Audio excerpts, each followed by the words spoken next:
Hi అండి. పిల్లలకి afternoon లంచ్లోకి curry ఏముండాలి అని చెప్పి ఆలోచించి ఫైనల్గా అయితే ఒకటి డిసైడ్ అయ్యానండి. 4 ఎగ్స్ అయితే ఉన్నాయి. ఇక ఎగ్స్తో ఎప్పుడు రెగ్యులర్గా కాకుండా కొంచెం డిఫరెంట్గా ట్రై చేద్దామని చెప్పి స్టీమ్ ప్రాసెస్లో అయితే చేశాను. దీనికి నేను ఏం చేశానంటే ఫస్ట్ అయితే గ్యాస్ స్టవ్ ఆన్ చేసుకొని దాని మీద ఒక గిన్నె అయితే పెట్టుకొని నీళ్లు పోసి అవి మరుగుతుండగా దానిలోకి ఒక స్టాండ్ అయితే పెట్టేసి మూత పెట్టానండి. మీకు వీడియోలో చూపిస్తాను చూడండి. ఇక ఆ తర్వాత 4 చిన్న చిన్న బౌల్స్ అయితే తీసుకొని ఎగ్స్ని కొట్టి అందులో వేసేసిన తర్వాత మనం ఎగ్ ఆమ్లెట్లోకి ఏమేమి వేసుకుంటామో అవన్నీ వేసుకోండి. ఆనియన్, పచ్చిమిర్చి, కారం, పసుపు, సాల్ట్, ఇంకేమన్నా ధనియాల పౌడర్ కానీ మసాలా అలాంటివి ఏమన్నా వేసుకుంటే వేసుకోండి. నేను పిల్లల కోసం కదా, వాళ్ళకి పచ్చిమిర్చి అలాంటివి వేస్తే తినరు, కారం అంటారని చెప్పి నేను కొంచెం సాల్ట్ను కొంచెం కారం అయితే పైపైన వేసానండి.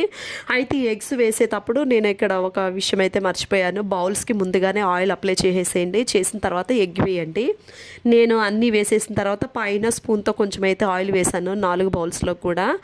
ఇవి వాటర్ మరిగిన తర్వాత ఈ గిన్నెలు అందులో పెట్టేసి మూత పెట్టేస్తే ఆవిరికి 10-15 మినిట్స్కి కుక్ అయిపోయినాయండి మంచిగా. అసలు మనం ఎగ్ కర్రీ ఎలా వండుతామో అలా ప్రాసెస్ అంతా చేసేసిన తర్వాత లాస్ట్లో వీటిని డీమోల్డ్ అంటే ఆ బౌల్స్లో నుంచి తీసేసి ఆ కర్రీలో వేసేయండి. టేస్ట్ అయితే చాలా బాగుంది. పిల్లలు బాగా ఇష్టంగా తిన్నారండి.